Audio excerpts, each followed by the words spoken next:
Assalamualaikum warahmatullahi wabarakatuh. Selamat pagi semuanya. Pada kesempatan ini saya akan memaparkan tentang persiapan praktikum mengenai analisis kuantitatif volumetri. Salah satu sumber yang akan kita pelajari pada kesempatan kali ini adalah NATE, ya, Chemical Technology Laboratory Techniques. Dan media yang akan digunakan untuk pada pembelajaran ini atau perekaman ini saya gunakan media Zoom, ya.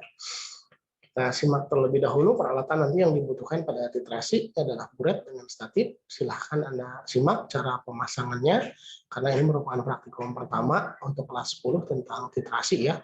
Kemudian nanti ada Erlenmeyer serta beberapa peralatan lainnya yang nanti akan dijelaskan pada sesi praktikum. Kemudian kita simak dulu definisi atau analisis dari analisis volumetri yang sering disebut titrasi ini. Itu salah satu teknik analisis yang digunakan untuk menetapkan konsentrasi atau kadar suatu larutan tertentu, di mana penentuannya menggunakan suatu larutan standar yang sudah diketahui konsentrasinya secara pasti. Tahap-tahapan pada proses titrasi terdiri dari pembuatan larutan standar, kemudian proses titrasi itu sendiri, dan penentuan konsentrasi atau kadar. Saya ingin menjelaskan sedikit tentang larutan standar atau larutan baku. Larutan standar merupakan larutan yang dapat dipakai untuk menentukan konsentrasi dari larutan yang lain. Terdapat dua jenis larutan standar, yaitu larutan standar primer dan larutan standar sekunder. Larutan standar primer merupakan larutan yang dibuat dari zat baku primer dengan penimbangan dan pelarutan yang teliti, sehingga konsentrasinya dapat langsung diketahui dengan jalan menghitung dari berat zat yang dilarutkan dan volume larutan yang dibuat. Larutan ini dipakai untuk langsung menentukan kadar atau konsentrasi dari zat lain. Syarat-syarat zat baku primer atau bahan baku primer: pertama, murni, kemudian stabil, rumus kimianya diketahui dengan pasti, memiliki MR yang besar, mudah diperoleh atau memiliki tingkat ekonomis, ya. Kemudian zat harus dapat diuji terhadap pemotornya. Pada proses pembuatan larutan baku primer terdapat tahapan-tahapan, yaitu pertama, penimbangan dengan teliti dan menggunakan raca analitik digital, biasanya yang kemudian dilarutkan dengan aqueous dalam labu ukur dengan volume tertentu. Kemudian larutan baku kedua yaitu larutan baku sekunder, di mana larutan baku sekunder adalah larutan yang terbuat dari zat baku sekunder dengan penimbangan yang kurang teliti. Larutan ini digunakan untuk menentukan kadar atau konsentrasi zat lain, tapi harus distandarisasi dulu oleh larutan standar primer. Konsentrasi larutan standar sekunder diperoleh dengan cara mentitrasi dengan larutan standar primer.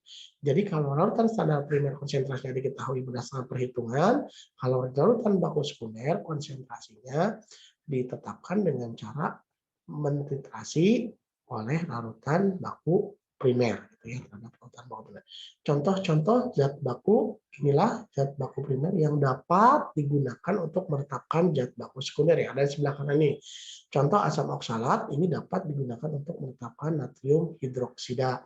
Begitu juga dengan bahan primer lainnya yang digunakan untuk menetapkan zat atau larutan baku sekunder yang ada di sebelah kanan ini. Sebagai contoh, penetapan kadar asam asetat dengan cuka, asam asetat akan dititrasi dengan NaOH yang bersifat basa. NaOH ini sesuai dengan itu harus ditetapkan dulu atau distandarisasi dulu oleh larutan baku primer, karena NaOH ini merupakan larutan baku sekunder, BS baku sekunder, distandarisasi oleh atau dengan larutan baku primer asam oksalat. Langkahnya pertama membuat larutan basa baku sekunder NaOH, menentukan molaritas NaOH dengan cara mentitrasi larutan baku primer, dititrasi titrannya NaOH dan titratnya asam oksalat. Jadi titratnya nanti yang dimasukkan ke Erlenmeyer asam oksalat, titrannya yang dimasukkan ke buret adalah NaOH. Kemudian langkah berikutnya menentukan molaritas asam asetat dengan NaOH, yaitu dititrasi titrannya. Nah sekarang NaOH di dalam Erlenmeyer, di dalam buret, dan sebagai titrat di dalam Erlenmeyer adalah asam oksalat, asam asetat yang akan ditentukan kadarnya. Nah, NaOH merupakan zat baku sekunder yang bisa digunakan untuk menentukan konsentrasi kadar suatu zat, asalkan distandarisasi dulu terhadap larutan baku primer, yaitu asam oksalat. Rumus kimia asam oksalat adalah H2C2O4 2H2O. Syarat-syarat reaksi volumetri: pertama, reaksi antara titran dengan analit harus stoikiometri. Kemudian reaksi harus berjalan cepat, dan pada saat terjadinya kesetaraan harus antara titran dengan analisis harus ada perubahan yang nyata. Nah, perubahan yang nyata ini harus ditandai dengan penambahan indikator atau harus adanya indikator di mana indikator ini akan menimbulkan perubahan warna atau pembentukan endapan dengan jelas untuk menetapkan titik akhir titrasi. Proses atau kegiatan titrasi atau tahapan titrasi pertama, titran ditambahkan sedikit demi sedikit pada analit di dalam Erlenmeyer sampai diperoleh keadaan di mana titran bereaksi secara ekivalen dengan analit. Artinya semua titran habis bereaksi dengan analit. Keadaan ini dinamakan sebagai titik ekivalen. Ini prosesnya ya, ditambahkan sedikit demi sedikit. Tadi NaOH ditambahkan terhadap asam asetat, misalkan yang di sini ditambahkan sedikit demi sedikit sampai terjadinya perubahan warna. Titik ekivalen diartikan sebagai keadaan saat terjadinya kesetaraan antara zat yang dititrasi dengan zat pentitrasi. Sementara titik akhir titrasi dikatakan sebagai keadaan saat menghentikan titrasi, yaitu saat indikator warnanya berubah. Dalam proses titrasi, jarak antara titik akhir titrasi dengan titik ekivalen harus berdekatan agar diperoleh ketepatan hasil titrasi. Cara menentukan titik ekivalen yaitu dengan adanya perubahan warna dari indikator, di mana indikator akan berubah warna dengan adanya penambahan sedikit mungkin titran. Nah, ketika sudah terjadi perubahan, maka kita dapat langsung menghentikan proses titrasi tersebut. Sebagai contoh, pada titrasi asam sulfat H2SO4 dengan NaOH digunakan indikator fenolftalin. Bila semua larutan H2SO4 telah habis bereaksi dengan NaOH, maka adanya penambahan sedikit mungkin NaOH, larutan akan berubah warna menjadi merah muda. Bila telah terjadi hal ini, maka titrasi kita hentikan. Titik akhir titrasi tadi sudah disebutkan keadaan di mana titrasi dihentikan dengan adanya perubahan warna indikator. Titrasi yang bagus memiliki titik ekivalen yang berdekatan dengan titik akhir titrasi dan kalau bisa sama. Makanya titik akhir titrasi nanti pada titrasi asam basa, penentuan asam asetat oleh NaOH biasanya harus menghasilkan warna yang paling muda atau sangat muda. Supaya apa? Supaya titik akhir titrasinya berdekatan dengan titik ekivalen. Kemudian dilakukan proses perhitungan di mana perhitungan titrasi didasarkan pada rumus volume dikali normalitas titran, volume analit dikali normalitas analit, ya. Nah, pada proses titrasi asam basa diartikan sebagai proses penetapan kadar larutan asam atau basa dengan larutan standar yang diketahui konsentrasinya. Jenis-jenisnya di mana terdiri dari dua, asidimetri dan alkalimetri. Untuk asidimetri sendiri merupakan penetapan kadar larutan basa dengan menggunakan larutan baku asam. Sementara alkalimetri penetapan kadar larutan asam dengan menggunakan larutan basa.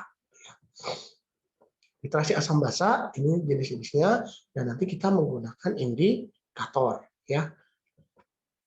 Istilah-istilah yang nanti harus kalian pahami pada titrasi ini adalah pertama titik ekivalen, di mana keadaan di mana asam dan basa tepat habis bereaksi.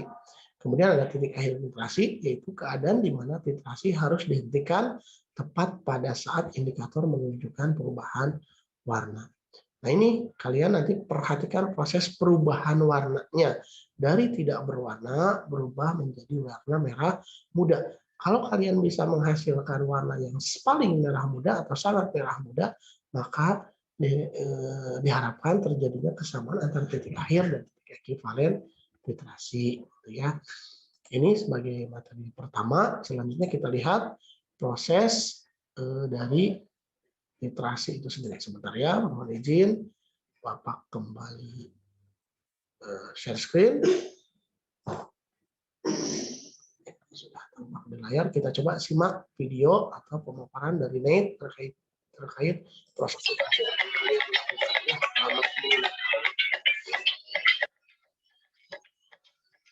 Pertama, pasang titrasi atau perlengkapan titrasi sesuai dengan ini ya, sesuai dengan rangkaian ini. Terdiri dari statif, penjepit statif, dan blend. Kemudian cara memegangnya, tangan kiri digunakan untuk memegang seperti ini ya. Kemudian boleh Anda putar-putar terlebih dahulu. Ininya apa? Kemudian periksa buretnya apakah dapat terbaca dengan baik. Sebelah kiri ini kurang terbaca dan sebelah kanan baik.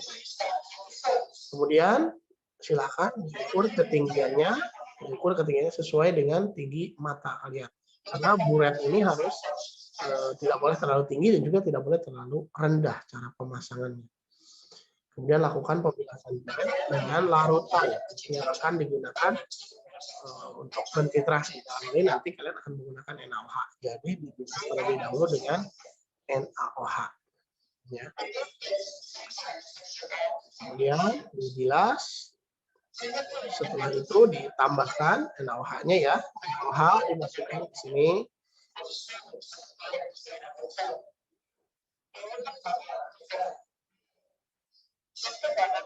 Kemudian cek tidak boleh ada gelembung. Jadi di dalam buretnya harus kosong atau harus tidak ada gelembungnya, harus terpenuhi dengan larutan sini.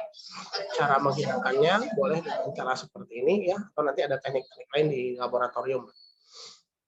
Kemudian perhatikan meniskus. Buret ini tidak boleh nanti ada harus setara antara meniskus ini ya, harus setara antara mata dan jari.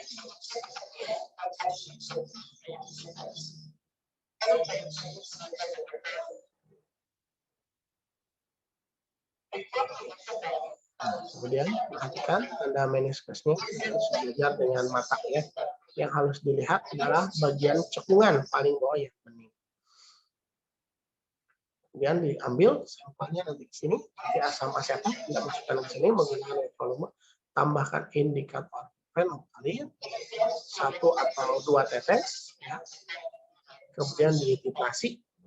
Proses titrasinya boleh perhatikan nanti. Nah, ini tangan kiri tadi memegang ya, memegang buret, kemudian digoyang sedikit perlahan ininya, digoyang perlahan seperti ini ya. Hati-hati jangan sampai menyentuh ujung buret ini. Nah, lihat perhatikan terlebih dahulu di sini ada perubahan warna sedikit tampak warna merah seulas.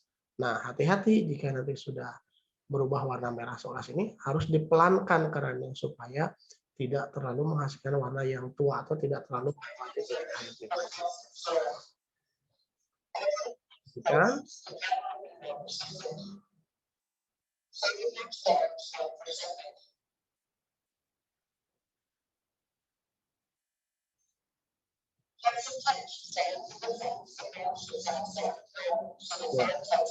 Jadi kalau masih hilang berarti tetap kita lanjutkan, kita tambahkan kembali ya.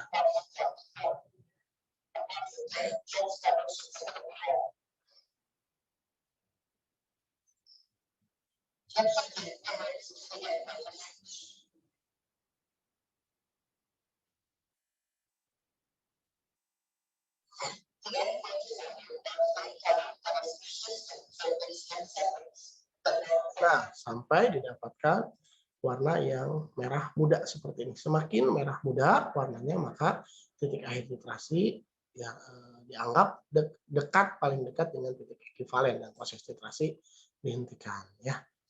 Baru kita ukur seberapa besar habisnya volume. Nanti cara mengukur volumenya lebih diterangkan pada saat praktikum ya. Kita baca volumenya, berapa habisnya volume tadi. Jadi langkah-langkahnya pertama, membersihkan ya.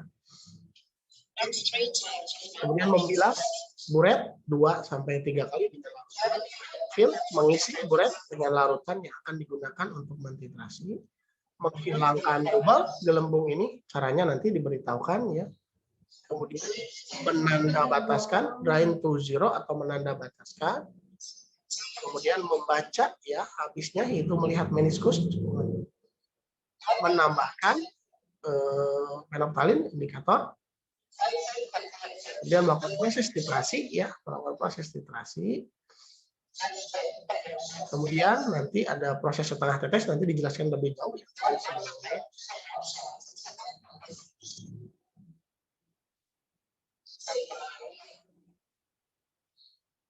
Nah, kemudian dihitung di hasilnya volume yang habis terpakainya.